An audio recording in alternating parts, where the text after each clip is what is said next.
आज ही सुबह थोड़ा बहुत ऐसे कभी भागवत जी का मैं चिंतन करता हूं, तो आज ही मैं जो अध्याय पढ़ रहा था ना, उसमें यही प्रसंग चल रहा था कि श्री परीक्षित जी श्री सुखदेव जी से पूछते हैं कि महादेव तो बिल्कुल त्यागी हैं, कैलाश पर रहते हैं, अंगों पर विभूति लपेटे, लेकिन महादेव का जो भक्त होता है बोले उसके पास बड़ा विपुल ऐश्वर्य देखा जाता है। और नारायण लक्ष्मीपति हैं, नारायण लक्ष्मीपति हैं, वो वैकुंठनाथ हैं। वो कह रहे उनका जो भक्त होता है उसकी हालत तो पूछो ही मत। आप भक्तमाल में देखो नारायण के भक्त कैसे हैं। खाने को भोजन का ठिकाना नहीं है, पहनने को वस्त्र का ठिकाना नहीं है। तो परीक्षित जी ने पूछा कि वो तो इतने त्यागी हैं, उनके भक्त ऐसे हैं, और ये लक्ष्मीपति हैं। जैसे सुखदेव जी महाराज कह रहे, प्रभु उत्तर देते हैं, कहते हैं कि भाई जितने भी देवी देवता हैं, कहते वो प्रसन्न होकर दे देते हैं श्री संपदा साम्राज्य, उसको पाकर फिर जीव मदांध हो जाता है। और कहते हैं जो वरदान देते हैं उन्हीं को भूल जाता है, उन्हीं की अवज्ञा कर बैठता है। पर श्री ठाकुर जी कह रहे हम ऐसा नहीं करते, हम थोड़ी देर का हित नहीं करते, हम तो पूर्ण है ना, तो जो हमारी शरण में आ जाए बोले उसका पूर्ण ही हित करते हैं। तो एक बार तो क्या करते हैं, बोले एक बार तो जो सब भरा है वो सब निकाल निकाल कर फेंकते हैं, उसको खाली करते हैं, बोले उसको रिक्त कर देते हैं। अच्छा, भगवान 3 श्लोकों में भगवान ने ये बात कही है। आज मैं पढ़ रहा था और मुझे पढ़कर आनंद हो रहा था। ठाकुर जी कह रहे हैं कि भाई सबसे पहले तो क्या करेंगे, बोले जो उसने बचा के रखा है तिजोरी में, यहां वहां जमीन में गाड़ कर रखा है और बैंक में रखा है, ठाकुर जी कह रहे पहले तो वो सब खाली करते हैं।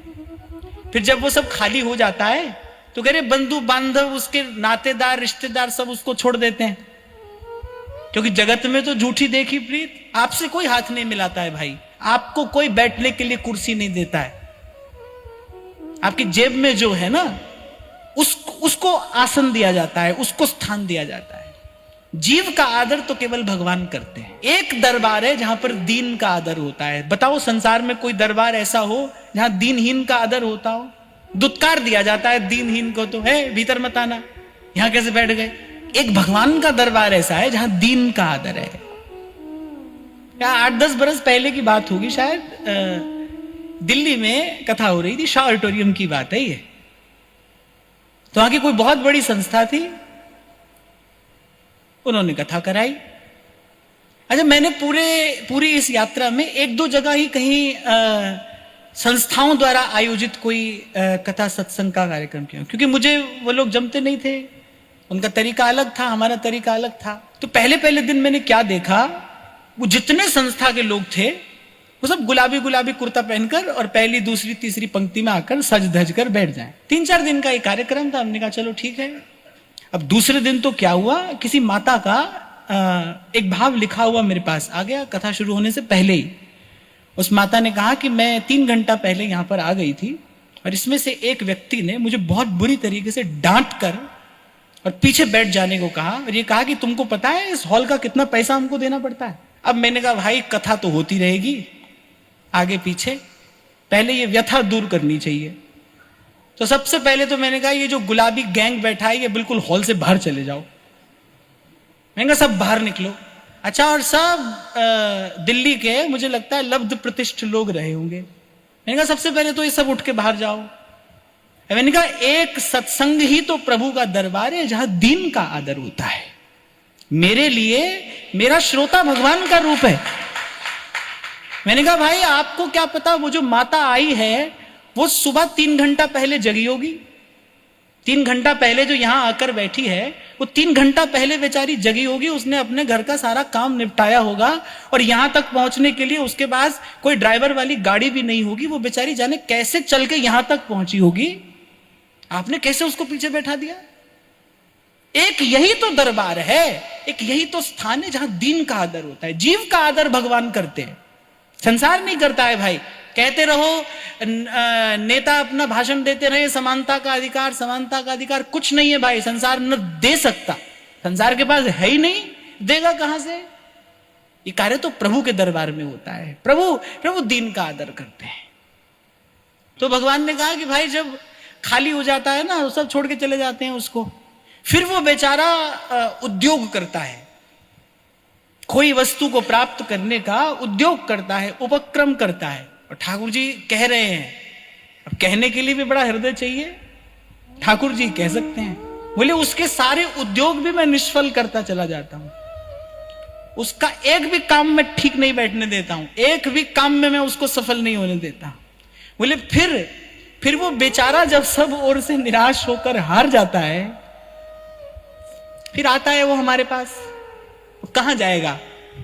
फिर वो आता है हमारे पास। फिर प्रभु कहते हैं, फिर मैं उसे अपने भक्तों के संग में बैठाकर उसे परमानंद से भर देता हूं, पहले खाली करता हूं मैं उसको। ये श्री कृष्ण की कृपा करने की प्रक्रिया है। इस प्रक्रिया से श्री कृष्ण कृपा करते हैं। इसलिए कल आपको कह रहा था भाई, तो कुछ और भूल भ्रम से यहां मत आना,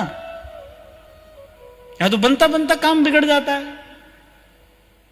और वो तो कह रहे हैं, घोषणा कर रहे हैं, यत् तदग्रे विषमिव परिणाम अमृतोपमा।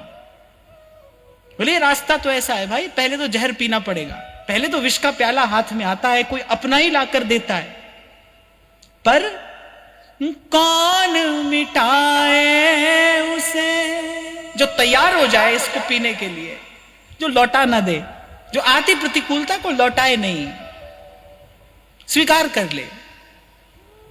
कौन मिटाए उसे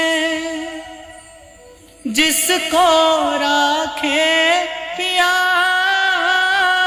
कौन मिटाए उसे जिसको राखे पिया, सब दुख दूर हुए जब तेरा नाम लिया। तो जो अभी आपको प्रसंग मैंने निवेदन किया है ना, ठाकुर जी कह रहे पहले मैं ऐसा करता हूं, फिर मैं ऐसा करता हूं। कैसे? क्योंकि नैराश्यम परमम सुखम, आशा ही परमम दुखम। संसार की आशा ही दुख है। जब तक लगी है, जब तक लगी है, तब तक मन को चैन नहीं है भाई। जब तक आपको लगता है ना कि यहां से कुछ मिलेगा, कुछ मिल जाएगा हमको, चलो कुछ तो मिल जाएगा, तब तक आपको चैन नहीं है। कह रहे नैराश्यम परमम सुखम, जिस दिन यहां से पूरी तरह कोई निराश हो जाता है। इसीलिए संत कह रहे हारे को तो हरि मिले, जीता जम के द्वार। और व्यक्ति जब बुद्धि माया से भ्रमित होती है तो व्यक्ति बिल्कुल दूसरी बात सोचता है। वो सोच रहा है मान प्रतिष्ठा मिल रही है, खूब हमारा सम्मान हो रहा है, खूब हमारी जय जयकार हो रही है। बोले यही भगवान की बड़ी कृपा हो रही है। देखो प्रभु की कितनी कृपा है, देखो श्री जी कृपा है। पर ठाकुर जी से तो सुनो भाई कि हम जिस पर कृपा करते हैं उसकी क्या हालत होती है, उनसे सुनो ना। हम कहते हैं हम की कृपा है, कृपा है, वो कह रहे हैं भाई जिस पर कृपा करता हूं वो तो ऐसा हो जाता है। अच्छा, पूरा क्रम बताया ठाकुर जी ने, मुझे बड़ा आनंद आया आज सुबह पढ़ के। बोले पहले जेब खाली करता हूं, फिर उसका हृदय खाली कर देता हूं। अच्छा, ठाकुर जी ने यही शब्द का है, कह रहे सब ओर से उसको निराश कर देता हूं मैं। अच्छा, हमने कहा कि हम आपकी बात सुनकर ही मान लेते हैं, हम हाथ पैर मारेंगे ही नहीं। जब हमको पता है, जब हमारे संकल्प असफल करने वाले आप हैं, तो हमको संकल्प करने ही क्यों हैं? यही तो मैं आपको पिछले सत्र में कह रहा था। हमने तो एक बात सीख ली भाई, कोई संकल्प करना ही नहीं है। आपका ही संकल्प पूरा हो, हम आपकी जय जयकार करते हैं, बस आप ही के सब संकल्प पूरे हों। हमको आपसे न्यारा, आपसे अलग अपना कोई संकल्प करना ही क्यों है? हमको कोई संकल्प नहीं करना है। हमको ना कुछ बनाना है, ना कुछ मिटाना है। हमको एक ईंट भी यहां से उठाकर यहां नहीं रखनी, कुछ नहीं करना है, कुछ नहीं करना है। बस राम झरोके बैठ के और सबका मुजरा लेत देखते जाना है। आज तक हमने कर्ता होने का अभ्यास किया है, अब हमको केवल दृष्टा होने का अभ्यास करना है। केवल दृष्टा होने का अभ्यास करना है, देखना है, बस देखने का अभ्यास करना है। और कैसा देखना है? कैसा देखना है कि किसी भी क्रिया पर प्रतिक्रिया नहीं देनी है। इसी को संतों ने कहा है, तेरे फूलों से भी प्यार, तेरे कांटों से भी प्यार। कोई प्रतिक्रिया नहीं देनी है।